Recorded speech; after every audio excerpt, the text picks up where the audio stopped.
Fala pessoal, excelente segunda-feira para você. Olha, a Série B terminou depois de 38 rodadas. Já sabemos quem são os 4 times que conquistaram acesso. E na verdade só uma vaga ficou em definição ainda no final de semana e foi justamente contra o jogo, contra o Sampaio Corrêa na partida fora de casa. Também já sabemos quem são os outros 4 times que vão cair, que já caíram, na verdade, para a Série C. O Sampaio Corrêa fez um bom jogo inicialmente fora de casa contra o Avaí. Ciel marcou um golaço digno de placa, realmente, mas pegou a virada e o Avaí conseguiu garantir e confirmar o seu acesso, dependia apenas dos seus esforços.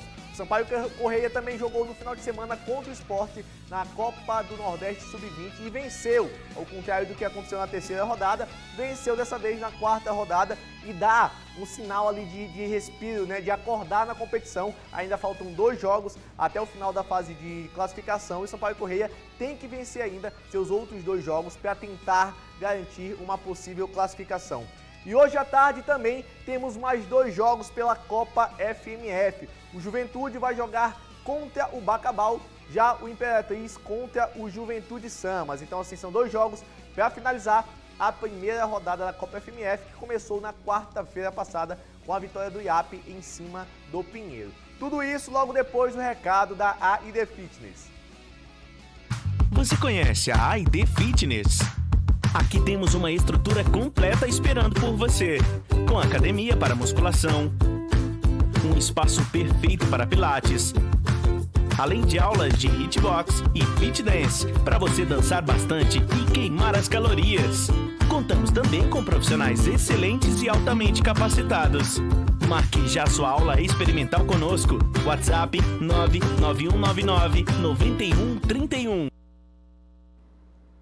Vou dar logo um bom dia aqui especial para Tadeu Nunes, que está aqui com a gente. Tadeu, finalmente acabou a competição, o Sampaio Corrêa finaliza na 15ª posição, perdeu de virada para o Avaí. Sabemos quem sobe e quem desce. Como é que você viu essa última rodada no final de semana?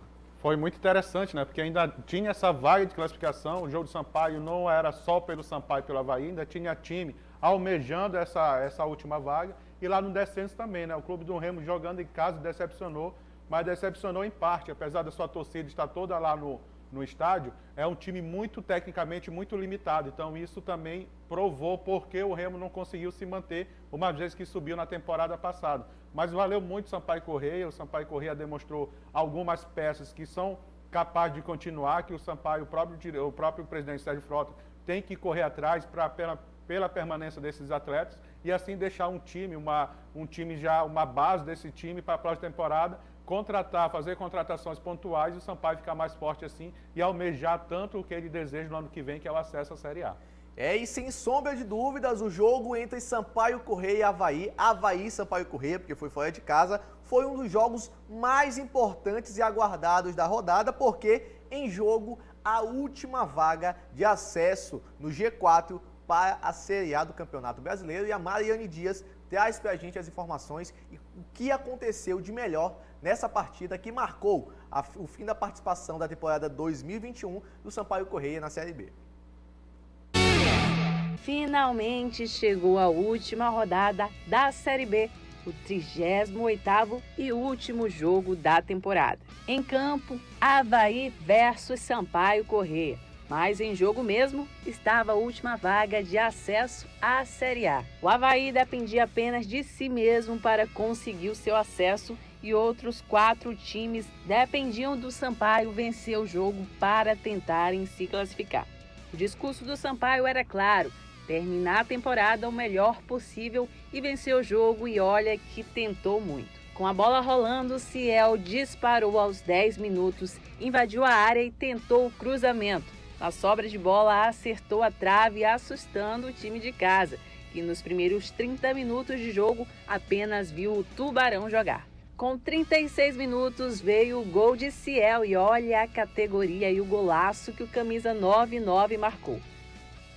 Ele recebeu sozinho no meio de vários marcadores, deu a famosa barata no alemão, que ficou só na vontade, escolheu o canto e mandou para o fundo das redes. O Avaí, perdendo, se lançou no ataque no segundo tempo. Seu acesso estava ameaçado com a derrota. E aos 23 minutos, Edilson mandou uma pancada e forçou Luiz Daniel a fazer uma grande defesa. E com 29 minutos depois de cobrança de escanteio e disputa dentro da área, a bola tocou no braço de Alan Godoy e o juiz marca pênalti, com auxílio do VAR e ainda dá cartão amarelo para o zagueiro. Lá na cobrança, Edilson mandou um forte no canto direito e Luiz Daniel foi buscar, mas a comemoração durou pouco, porque a arbitragem sinalizou uma invasão na área e mandou repetir a cobrança. Dessa vez foi Valdívia que bateu e agora converteu empatando a partida. O Adson ainda foi expulso lá para os 35 minutos. Segundo a arbitragem, o jogador havia ofendido o próprio juiz e assistentes.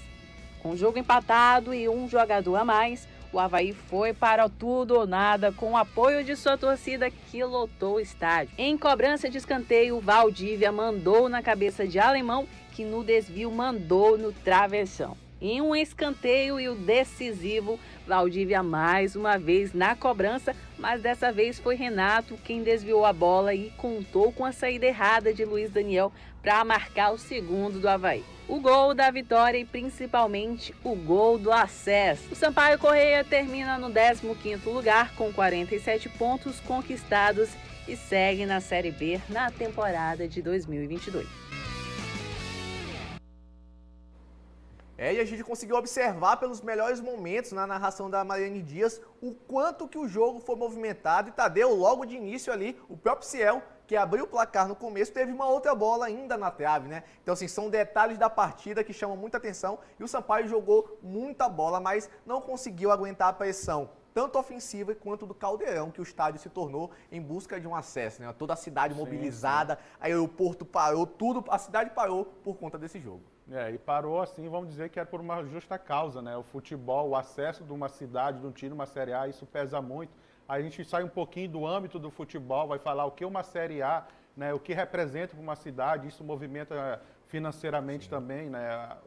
A cidade, então isso é muito bom. Esperamos que um dia também os nossos clubes estejam na Série A e que a gente vá desfrutar que todas essas maravilhas que o extra futebol traz, também gerando rendas para muita gente. O time do Sampaio conseguiu fazer até um grande jogo, um bom jogo naquela sua proposta, né? Deu a bola para o Avaí, era natural que o Avaí ia querer dominar o jogo, o Avaí tinha necessidade da vitória, não poderia contar com o azar, tinha que vencer o Sampaio, e o Sampaio fez 1-0, esse 1-0 foi bem planejado, foi bem executado, a bola era do Avaí e o Sampaio era letal nos contra-ataques.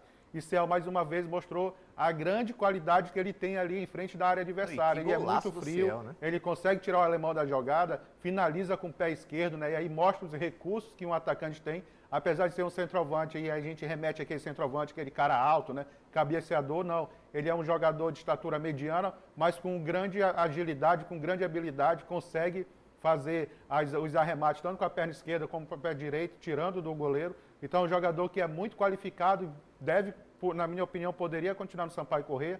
Ele mesmo já postou nas suas redes sociais que não sabe que fica, não sabe qual será o futuro dele, mas era um jogador muito interessante para permanecer. O time do Avaí conseguiu a virada, infelizmente o Daniel pegou um pênalti, mas infelizmente houve aquela invasão, aí corretamente a arbitragem mandou voltar, isso culminou no empate, e no segundo gol já foi aquela pressão, né? Já teve um escanteio antes que a bola deu no travessão, já era um prenúncio do que poderia acontecer. E tomar uma virada aos 43 minutos, para quem está vencendo, para quem precisava vencer o jogo, realmente isso é um êxtase, o estádio veio abaixo, a loucura, é um clima muito gostoso, está de parabéns ao Avaí, e para o Sampaio Corrêa fica a lição, mais uma vez, que pode chegar. Tem que apenas fazer aquelas contratações pontuais, ver o que errou nessa temporada, manter os acertos e o que foi errado, corrigir os erros, para quem sabe o Sampaio Corrêa daqui a um ano possa estar vivendo esse momento que o Avaí está vivendo hoje. Eu vou deixar uma pergunta aqui no ar enquanto a gente vai para um rápido intervalo e Tadeu vai responder na volta. Foi o resultado esperado ou não essa virada do Avaí para cima do Sampaio Corrêa? Vai para o rápido intervalo e na volta a resposta da pergunta e muito mais Série B aqui no seu Esporte Guará.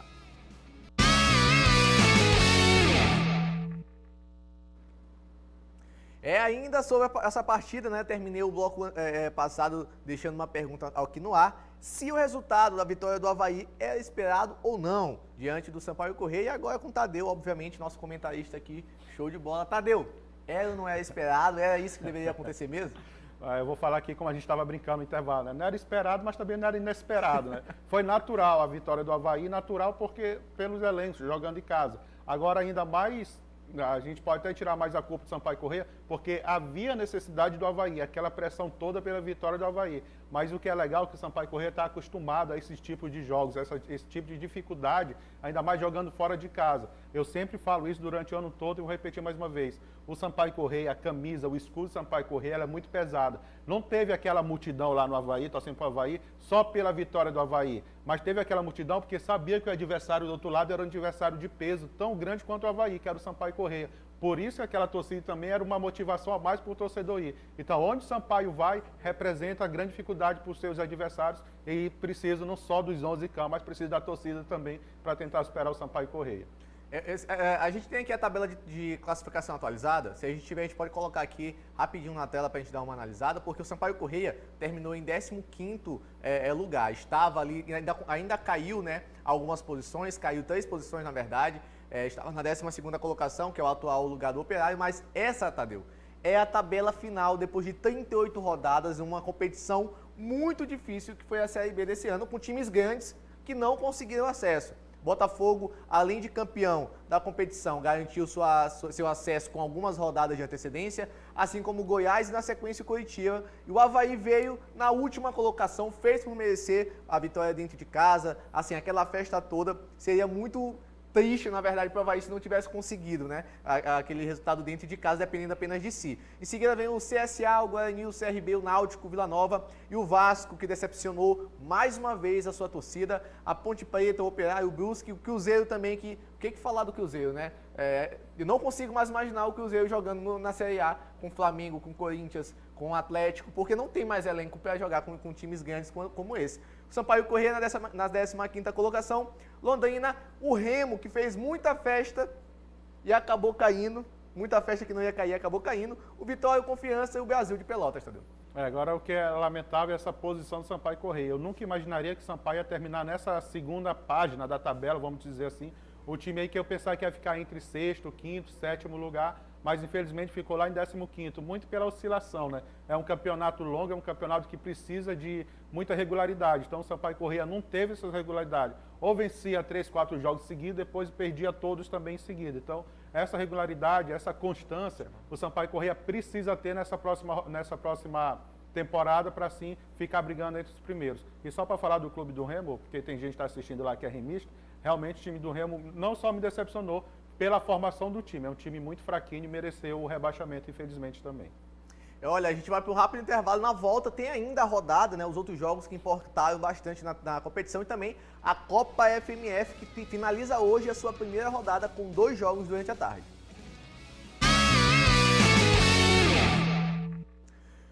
Rapidinho aqui, mudando de assunto rapidamente, a Copa FMF tem o seu reinício hoje, né? A primeira partida foi no meio da semana passada. O IAP venceu o Pinheiro dentro de casa por 1-0, começou muito bem, largou muito bem na competição. E agora, hoje à tarde, também temos mais 2 jogos. O Juventude entra em campo contra o São José de Ribamar no estádio Nilzinho Santos e também o Cavalo de Aço vai jogar contra o Bacabal. Tadeu, são 2 jogos em que temos 2 times tidos grandes, né? Apesar do Imperatriz ter sido rebaixado, ainda tem um nome muito forte no futebol, assim como o Juventude Samas, com 2 adversários teoricamente um pouco mais frágeis, tecnicamente, de estrutura também. Mas tem mesmo esse favoritismo nessa partida de hoje? Como é que você vê esses 2 confrontos?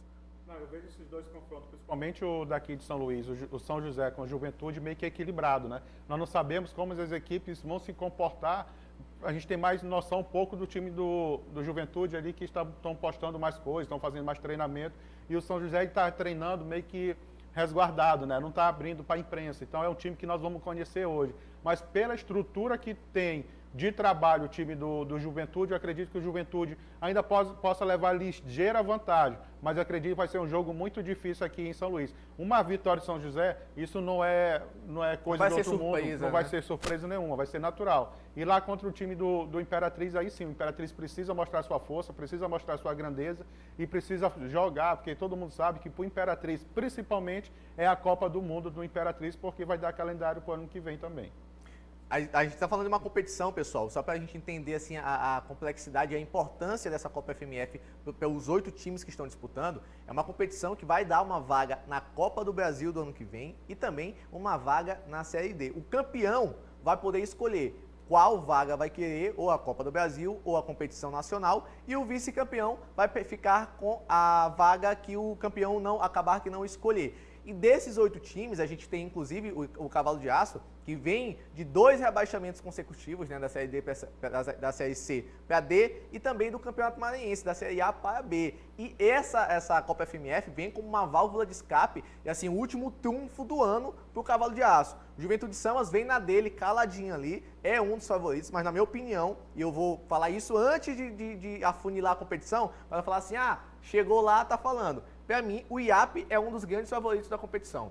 Eu acho que o IAP vem muito forte na Copa FMF, não só pelo trabalho de estruturação que ele tem, mas de investimento e de visão, de organização. O Guilherme Freitas, ele faz um trabalho muito interessante à frente do IAP. Não à toa que na base vem ganhando tudo na base, sempre chegando nas finais e apostando agora na Copa FMF, que continua sendo um time de base. Com a supervisão do Zé Augusto, né? Que é o treinador do profissional, mas também está supervisionando toda a base. Se eu não me engano, quem está na base também é o Arlindo Maracanã. Já é um cara experiente, um cara que está arimbado ali, acostumado com os meninos da base. O time do IAB vem forte. Agora aí fica o Imperatriz e o Juventude Sama também. Essas 3 equipes ali, acho que 2 vão levar esse acesso. Aí o campeão vai ter direito de escolher ou a Série D ou a Copa do Brasil. Uma vez que o Imperatriz já sinalizou, se conseguir ser campeão, vai querer o Campeonato Brasileiro da Série D. E não à toa, o IAP conseguiu vencer, desbancar o Pinheiro, que vem forte, com apoio sim de prefeitura, com outros apoios empresariais, ou seja, tem um aporte financeiro mais interessante para essa Copa FMF, e o IAP dentro de casa conseguiu fazer valer o seu mando de campo. Tadeu, é uma competição de tiro curto, não vai demorar muito, não vai se prolongar muito, são mais ou menos uns 20 dias de competição e hoje finaliza a primeira rodada. O IAP já abriu vantagem, né, com uma vitória e um saldo de gol. Vamos tentar ver os resultados de hoje à tarde para saber como é que vai ficar o resto dos critérios. Mas qual que é o segredo para uma competição dessa? Uma Copa, na verdade, né? Tem time que é copeiro, né, que sabe jogar essas competições de tiro curto. Qual que é o segredo para uma competição dessa? Não, acho que principalmente é ter muita concentração nas partidas. Já que é um tiro curto, essas primeiras rodadas é primordial você ganhar, porque uma hora ou outra você pode tropeçar, e que esse tropeço não venha no momento errado. Tem aquela, quando você começa a ganhar e perde uma partida, tem aquele ditado que o cara diz assim, perdemos, mas perdemos no momento certo. E o time que quer conseguir chegar entre os primeiros para ir para a final, tem que ganhar logo esses primeiros jogos, principalmente jogando em casa, jogando seu domínio. O Pinheiro veio a São Luís, perdeu para o IAP, nós já falamos tudo do IAP, mas o Pinheiro jogando em casa, o Pinheiro jogando com a sua torcida a favor, pelo campo que o Pinheiro já conhece, lá também o negócio lá é diferente. O negócio lá, o bicho pega lá, viu? Então hoje à tarde vamos ficar de olho, vamos acompanhar as 2 partidas da Copa FMF, o Juventude Samas contra o São José e o Cavalo de Aço contra o Bacabal. Amanhã, com certeza, todo o diagnóstico dessa partida, todo o raio-x que de melhor aconteceu e a tabela finalmente atualizada, né? Porque vamos conseguir finalizar a primeira rodada da Copa FMF. Esporte Goiás vai ficando hoje por aqui, amanhã estamos de volta com muito mais repercussão ainda da Série B, quem subiu, quem caiu, quem são os possíveis adversários do Sampaio Corrêa da Série A que ainda podem cair, que o Sampaio Corrêa já se firmou mais uma vez na Série B, então amanhã ainda muito mais informações do seu esporte local. Tadeu, bom dia, boa tarde, né, dependendo de como está teu espírito hoje, Tá bem. E até Sempre. a quarta-feira. Valeu, Gadense, valeu, pessoal, até mais.